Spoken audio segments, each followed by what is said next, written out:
Hablemos de análisis y tratamiento de datos. Si trabajas con información de archivos de Excel, de archivos CSV, de bases de datos, etc., hay un proceso que debes conocer, que es ETL. ¿Y qué significa?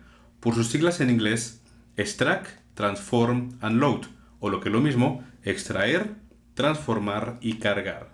En pocas palabras, extraes información de archivos de Excel o de cualquier fuente de datos, transformas la información, la adecuas, la limpias si necesario y finalmente cargas la información. En este caso, si usamos Excel, lo haremos a una tabla o a una tabla dinámica. Si tu trabajo es tratar datos, hacer análisis, presentar informes, reportes, debes conocer sí o sí el proceso ETL.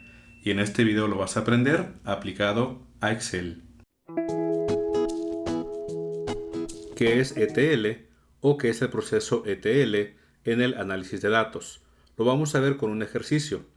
Nos piden hacer una tabla dinámica de ventas por país, pero la información se encuentra en distintos archivos.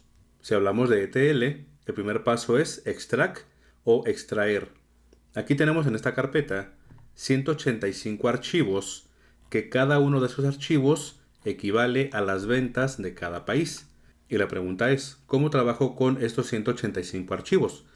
Puedo abrir uno por uno, copiar y pegar, pero no es una tarea que sea muy cómoda y de hecho no es lo ideal. En este caso, en Excel utilizaremos Power Query, que es la herramienta de transformación por excelencia que nos va a ayudar con el paso para extraer la información.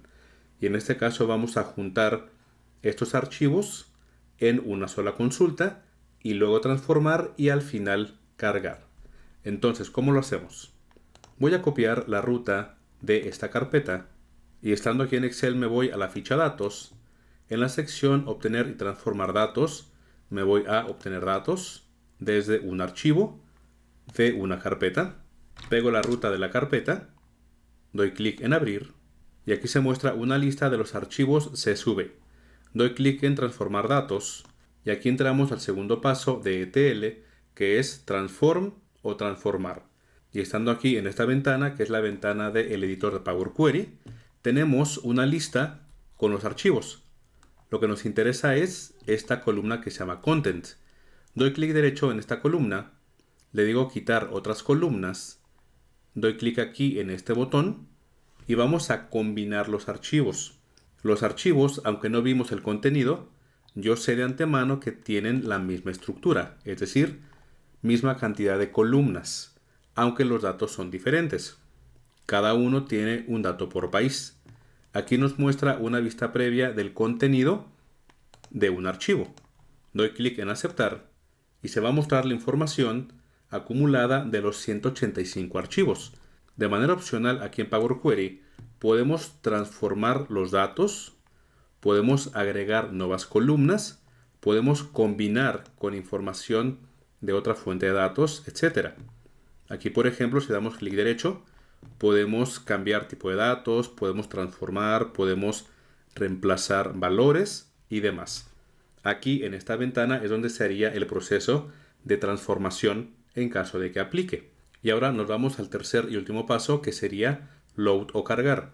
Una vez que transformamos la información, combinamos y demás, acá en la ventana inicio damos clic en cerrar y cargar o cerrar y cargar en.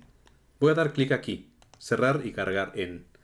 Podemos cargar la información, como te dije, en una tabla dinámica, un gráfico dinámico o crear únicamente la conexión en caso de que quieras posteriormente unir esta información con otra información de otra fuente de datos.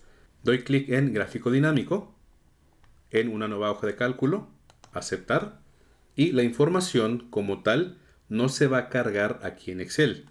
Más bien sí se va a cargar, pero queda la conexión y se crea una tabla dinámica con un gráfico dinámico a la vez. Pero como te digo, la información no la puedes visualizar aquí. Como elegimos un gráfico dinámico, se va a visualizar, pero de manera resumida, con tabla dinámica. Acá en la parte derecha vemos los campos correspondientes a los campos de los 185 archivos. Por ejemplo, muevo canal de venta aquí a filas, y tenemos el canal de venta offline y online. Si queremos, por ejemplo, saber cuántas unidades fueron vendidas por canal de venta, aquí se nos muestra el resumen en tabla dinámica y acá se nos muestra el resumen en un gráfico dinámico. Si por ejemplo elijo el gráfico, podemos añadirle etiqueta de datos, podemos cambiarle el diseño si queremos y demás. El objetivo de este video es que nos quede claro cuál es el proceso ETL, en donde extrajimos información de archivos de una carpeta, transformamos con Power Query y cargamos la información a una tabla dinámica que a su vez utiliza un gráfico dinámico. Esto es en esencia el proceso ETL. Y si quieres aprender más de ETL y análisis de datos, te invitamos a la Semana del Análisis de Datos, que se va a celebrar del 13 al 16 de marzo. Es un evento que organizo junto con Alfonso Lenis de Especialistas en Excel, y en donde veremos, como este video, que Excel es más que una simple hoja de cálculo, sino la herramienta por excelencia para el análisis de datos. Así que acompáñanos en la Semana del Análisis de Datos. En el primer comentario de este video va a estar el link para que te registres. I've seen a lot of change, been through a lot of pain. Some things are not the same as they were.